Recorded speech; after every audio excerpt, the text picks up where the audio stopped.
Assalamu alaikum wa rahmatullahi wa barakatuh. Hello, dear students. This is your course instructor Asif Javed, and I welcome you all back to CL Latif's Academy.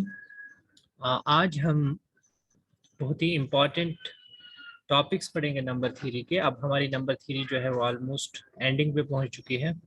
आज देखिए हम कौन से topic पढ़ेंगे। सबसे पहले हम पढ़ेंगे आज फर्मास थ्योरम। उसके बाद हम पढ़ेंगे आइलर्स थ्योरम। बहुत इंपॉर्टेंट थ्योरम्स हैं ये। और फिर हम पढ़ेंगे विल्सन्स थ्योरम।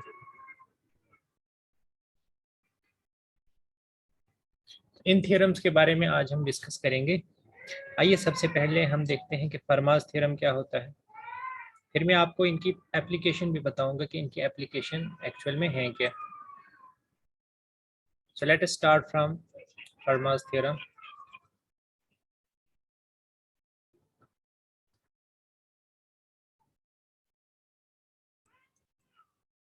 फर्मास थ्योरम ये क्या कहती है, अगर आपके पास एक P इज ए प्राइम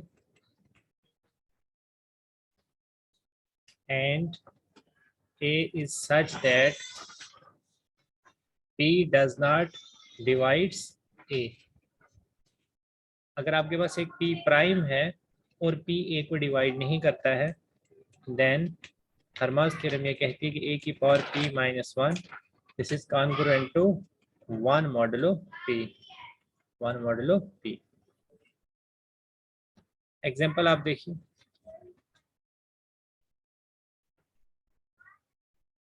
जैसे आप एक प्राइम नंबर चूज कीजिए। Let me choose 7। 7 is a prime number and 2 and 7 does not divides 2, then according to Fermat's theorem 2 की power 7 minus 1 is congruent to 1 modulo 7, that is 2 की power 6 is congruent to 1 modulo 7। और आप इसको check भी कर सकते हो। 7 divides 2 की power 6 minus 1, 7 divides 64 minus 1 which is equal to 63 exactly। So 7 divides 63। So you can apply this theorem to any such actually if you are given a prime number and there is another number A such that prime number does not divide say, then A की power P minus 1 is congruent to 1 modulo P। इसकी कुछ examples देखेंगे हम।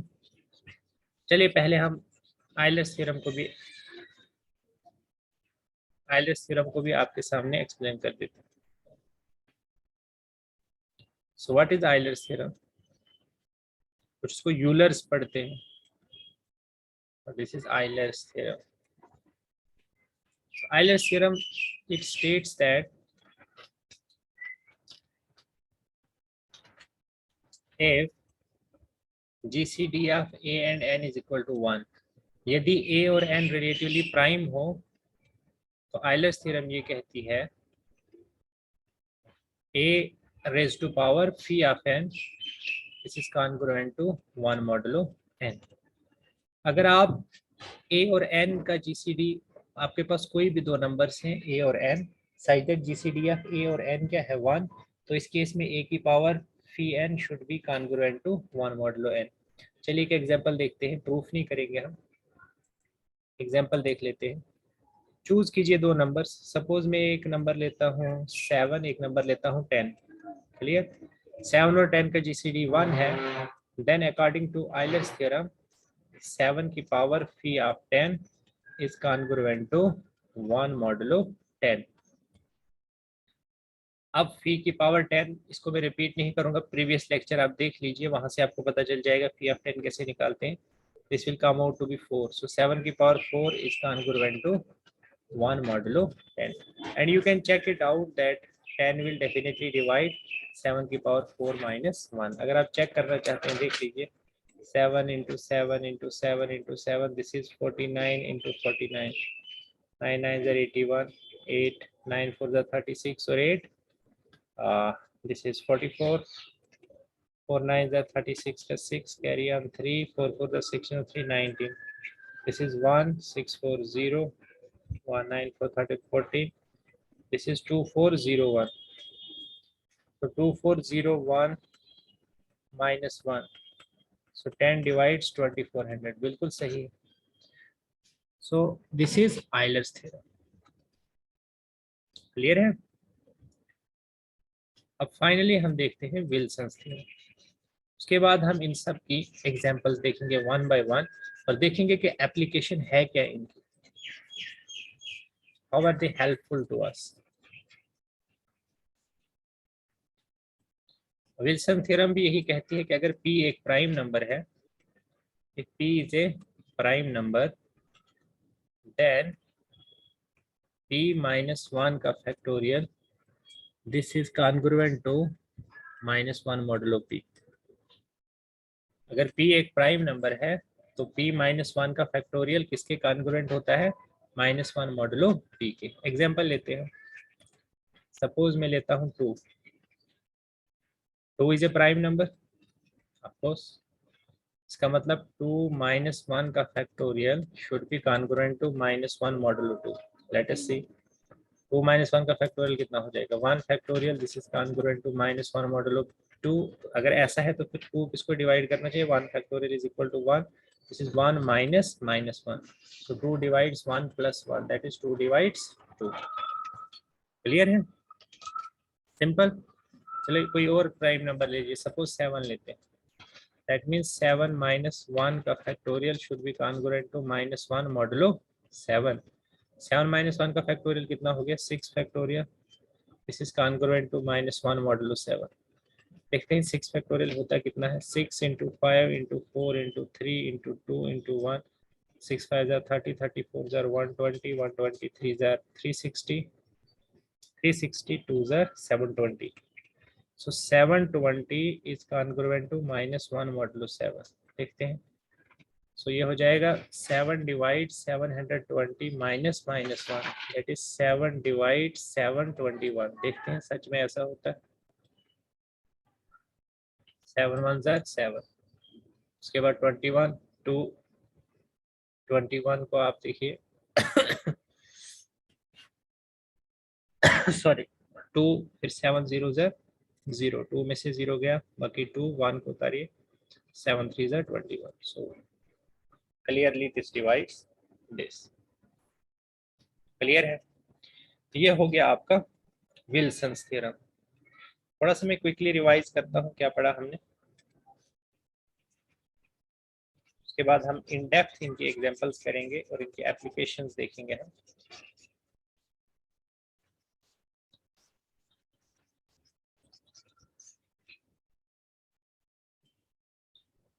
सबसे पहले हमने देखा कि अगर हमारे पास p एक प्राइम नंबर है और a एक नंबर है, साइड दैट p जो है वो a को डिवाइड नहीं करता है, तो a की power p minus 1 is congruent to 1 modulo p. एक तो हमने ये देखा. फिर हमने देखा कि अगर a और n का GCD 1 हो तो a की power pn is congruent to 1 modulo p. ये आपका आइलर्स थ्योरम था, ये फर्मास थ्योरम था. इनफैक्ट जो फर्मास थ्योरम है this is a special case of Euler's theorem. Sorry n.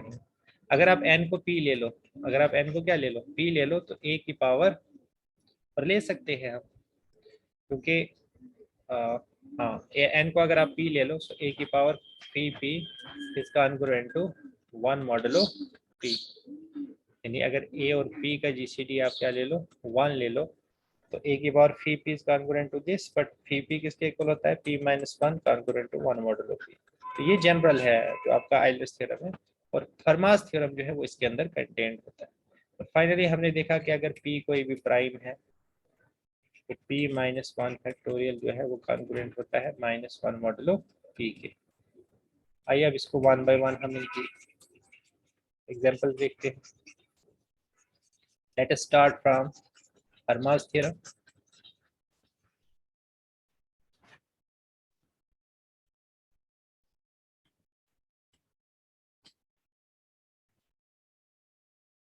मैं आपको बताता चलूं कि a is congruent to b modulo n का मतलब होता है n divides a minus b। अगर n a माइनस b को डिवाइड करता है, इसका मतलब a minus b should be equal to n times some number. That means a किसके इक्वल हो जाएगा, n Q plus b।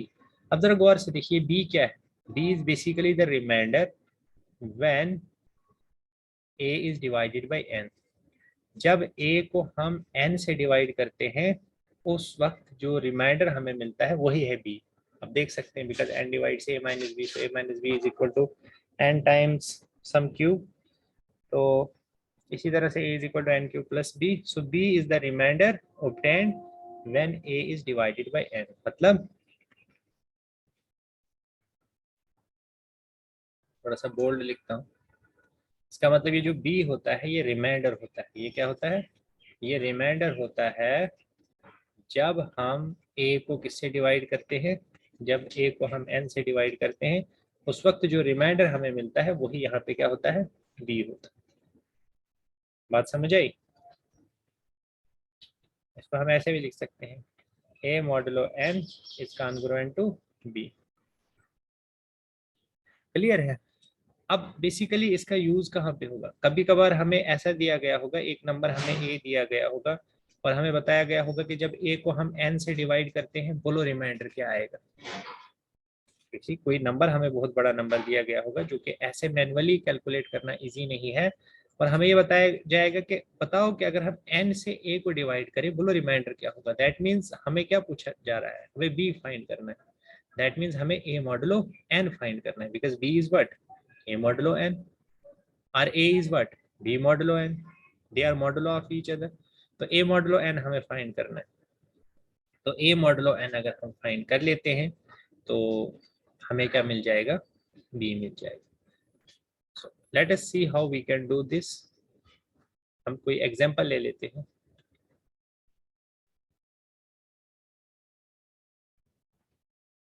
Suppose हमसे ये पूछा जाता है कि if 5 डिवाइड्स 3 की power 102 find remainder, find remainder. गौर से बच्चे प्रॉब्लम को समझना कि प्रॉब्लम को हम कैसे मॉडलिंग करेंगे। बेसिकली मैंने अभी आपको कहा कि a is congruent to b modulo n। इसमें जो b होता है आपका ये रिमाइंडर होता है। ये क्या होता है, रिमाइंडर होता है जब हम a को किससे डिवाइड करते हैं, n से। यानी जब हम a को n से डिवाइड करते हैं उस वक्त ये b क्या होता है, एक रिमाइंडर होता है। ये मैंने आपको एक्सप्लेन किया अभी। तो यहाँ पे देखिए, यहाँ पे कौन किसको डिवाइड कर रहा है, यहाँ पे n a को डिवाइड करता था तो b रिमाइंडर है। यहाँ पे 5 किसको डिवाइड करना चाहिए, मतलब मॉडुलो n की जगह मॉडुलो 5 मुझे चाहिए, और ये जगह खाली है, ये मुझे फिल अप करनी है। और a क्या है मेरे पास, 3 की power 102। Now I have to see what should be there, what should be there such that 3 की power 102 is congruent to that modulo 5। क्योंकि उस केस में वो रिमाइंडर बनेगा जब 5 किसको डिवाइड करेगा, 3 रेज़्ड टू पावर 102 को। जैसे n डिवाइड करता था a को तो b रिमाइंडर बनता था, तो उसी तरह से जब 5 3 की पावर 102 को डिवाइड करेगा तो ये क्या बनेगा, रिमाइंडर बनेगा। अब इस तरह की चीज हमने की है यहाँ पे, a की power p minus 1 is congruent to 1 modulo p। उससे हम कुछ हेल्प लेंगे। अब ये p का काम कौन कर रहा है, 5, सो p को चूज कीजिए आप 5। और a का काम कौन कर रहा है यहाँ पे, 3, तो a को आप चूज कीजिए 3। अब देखिए वो परफेक्टली काम करेगा बिकॉज 5 जो है वो 3 को डिवाइड नहीं करता है। सो दैट मीन्स आप यहाँ पे फरमास थ्योरम लगा सकते हैं, दैट मीन्स 3 की power 5 minus 1 this is congruent to 1 modulo 5। अब यहाँ तक हम पहुंचे, कहाँ तक, 3 की power 4 is congruent to 1 modulo 5। लेकिन हमें यहाँ पे 3 की पावर 4 नहीं चाहिए, हमें हम यहाँ पे 3 की पावर 102 चाहिए। हमें एक रिजल्ट पता है, नहीं पता है तो मैं यहाँ आपको बता रहा हूँ रिजल्ट क्या है। रिजल्ट बच्चे ये है कि अगर a is congruent to b modulo n, तो a की power k is also congruent to b की पावर k मॉडुलो n। मतलब हम पावर दोनों साइड लगा सकते हैं मॉडुलो में, this is not a big deal. अब अभी हमने बताया कि 3 की power 4 is congruent to 1 modulo 5, now we want to go close and close to 102, लेकिन 102 तो नहीं डिवाइड करेगा 4, 4 किसको डिवाइड करेगा 100 को। तो 25 पावर इस तरफ भी ले लीजिए, 25 ले सकते हैं, जैसे ए और बी के केस में ए और के दोनों साइड ले सकते हैं, के की जगह हम 25 लेते हैं। ये बन जाएगा 3 की पावर 100 इज कॉन्ग्रुएंट टू 1 की पावर 25, 1 ही आएगा मॉडुलो 5। लेकिन यहाँ पे हमें 102 चाहिए, तो इसलिए हम 3 की पावर 100 इंटू 3 की पावर 2 कर देते हैं, तो ये 3 की पावर 2 यहाँ से भी आ जाएगा। क्यों? यहाँ पे हमने एक दूसरा रिजल्ट यूज किया है। कौन सा रिजल्ट हमने ये यूज किया है कि अगर a is congruent to b modulo n, then a into c is congruent to b into c modulo n। ठीक है बच्चे, अब c की जगह हमने क्या चूज किया, because a is congruent to b modulo n, so a into c is congruent to b into c modulo n। अब ये हो जाएगा 3 की पावर 102, ये कॉन्ग्रुएंट हो जाएगा 9 मॉडुलो 5। लेकिन 9 अंडर मॉडुलो 5 किसके कॉन्ग्रुएंट है? ये खुद किसके कॉन्ग्रुएंट है? 4 के। क्यों? 9 itself is congruent to 4 modulo 5 because 5 divides 9 minus 4। तो 9 की जगह में किसको रिप्लेस कर सकता हूँ? 9 और 4 are indistinguishable under modulo 5, so 9 can be replaced by 4 because 5 divides 9 minus 4।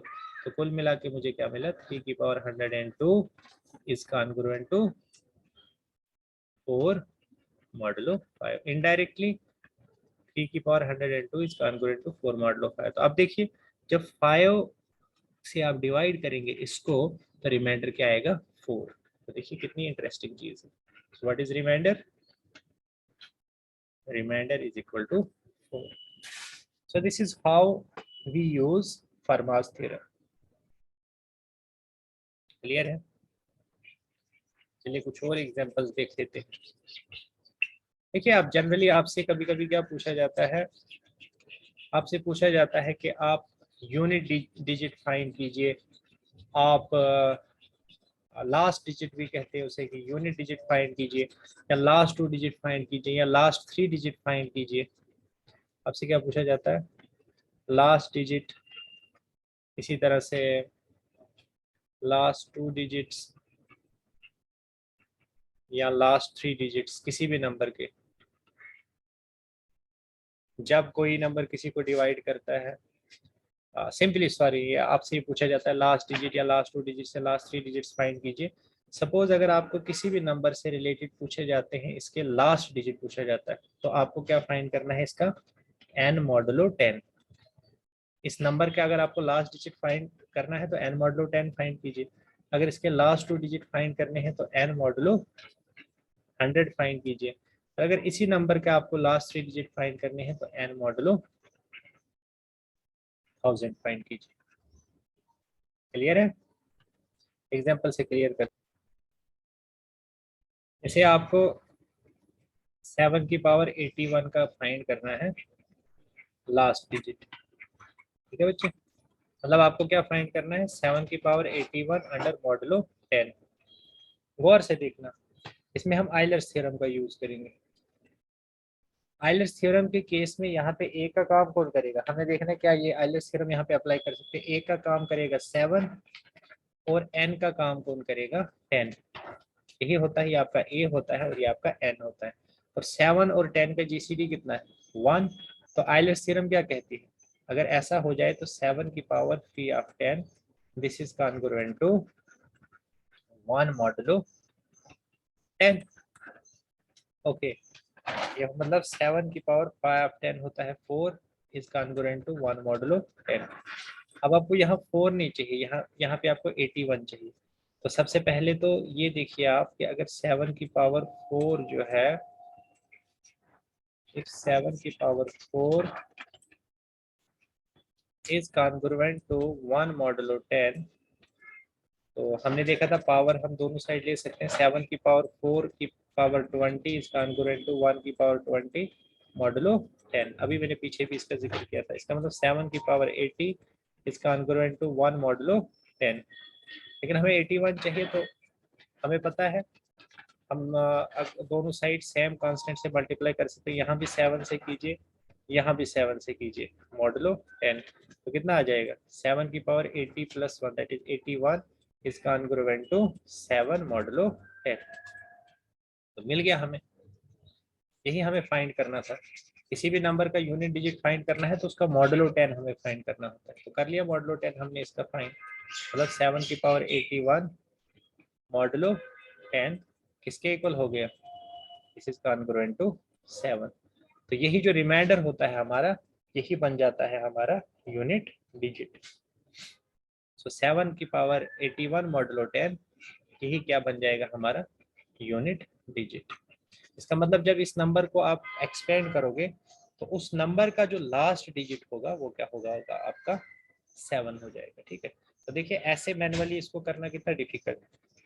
अब इसी को हम अगर करते हैं किसके लिए, लास्ट 2 डिजिट्स के लिए, फिर लास्ट 3 डिजिट्स के लिए, फिर मैं आपको एक पीडीएफ भी आज प्रोवाइड करूंगा असाइनमेंट्स की, जिसमें आपको इस तरह के क्वेश्चंस करने होंगे। आप जैसे हमें लास्ट 2 डिजिट फाइंड करने हैं, दैट मीन्स हमें ये फाइंड करना है मॉडुलो 100। तो इसके लिए फिर से देखिए 7 और 100 का जीसीडी 1 हो जाता है, खुशकिस्मत है हम।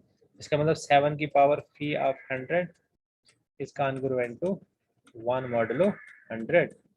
अब 5 ऑफ 100 कितना होता है, चलिए फाइंड करते हैं। दिस इज 5 ऑफ 100, 10 का square, this is P of 2 का स्क्वायर इंटू 5 का square, this is P of 2 square into P of 5 square. ये हो जाएगा शाबाश 2 की पावर 2 माइनस 2 की पावर 2 माइनस 1 इंटू 5 की पावर 2 माइनस 5 की पावर 2 माइनस 1। ये हो जाएगा 4 माइनस 2, 4 माइनस 2 2 हो जाएगा, और 25 माइनस 5 20, दैट इज 40। तो 7 की power 40 is congruent to 1 modulo 100। लेकिन हमें क्या चाहिए 80, 81। तो पहले इसको 2 की पावर दोनों साइड ले लीजिए, तो हम 80 तक पहुंच जाएंगे। दैट मीन्स यहाँ से आ जाइए आप यहाँ, मतलब 7 की power 80 is congruent to 1 modulo 100। अब दोनों साइड आप 7 से मल्टीप्लाई कीजिए, जो कि कर सकते हैं मॉडुलो 100। तो 7 की पावर दैट ओके,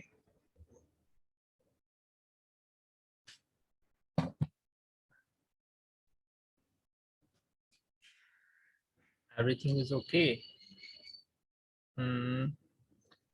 7 की power 3n is congruent to, हाँ ठीक है फाइन। तो कितना आ रहा है 7 की power 81 is congruent to 7 modulo 100। तो इसका मतलब 7 और 7 आ रहा है, इसका मतलब 07 होंगे, लास्ट 2 डिजिट्स क्या होंगे 07। यानी अगर सिंगल डिजिट आए तो उसके साथ वो दूसरा नंबर कौन सा आएगा 0। So this will be the 07। Okay,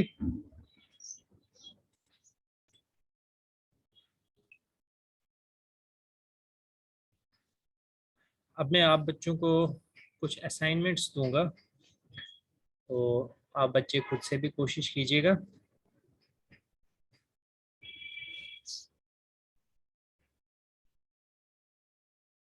आपको इसका लास्ट डिजिट फाइंड करना है, फाइंड लास्ट डिजिट। इसी तरह से इसके लास्ट 2 डिजिट भी फाइंड कीजिए। ठीक है, लास्ट डिजिट भी फाइंड कीजिए इसका, और लास्ट 2 डिजिट भी इसके फाइंड कीजिए। तो इस तरह से नंबर थ्योरी जो है आपकी ऑलमोस्ट कंप्लीट हो गई है। इससे ज़्यादा हमें नंबर थ्योरी नहीं पढ़नी है। इसके बाद अब कल का जो लेक्चर होगा आपका वो प्रॉपरली ग्रुप थ्योरी पे आएगा। इसमें हम Zn को डिस्कस कर चुके हैं, कल कल हम Un को डिस्कस करेंगे। ये आपका था additive group of integers modulo n। कल हम डिस्कस करेंगे multiplicative group of integers modulo n, और उसके बाद हमें डिस्कस करना है डाइहेड्रल ग्रुप। ये डाइहेड्रल ग्रुप बहुत इंपॉर्टेंट है, बिकॉज बहुत सारे आपकी नॉन एबिलियन ग्रुप्स की जो एग्जांपल्स हैं या कॉन्ट्रा एग्जांपल्स जो आपकी ग्रुप थ्योरी में है वो डाइहेड्रल ग्रुप से ही बनती हैं।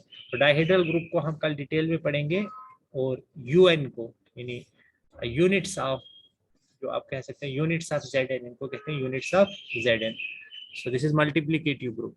तो इसके बारे में हम डिस्कशन करेंगे कल के लेक्चर में। तो आज का लेक्चर यहीं पे समाप्त करते हैं। Thank you so much and have a nice day.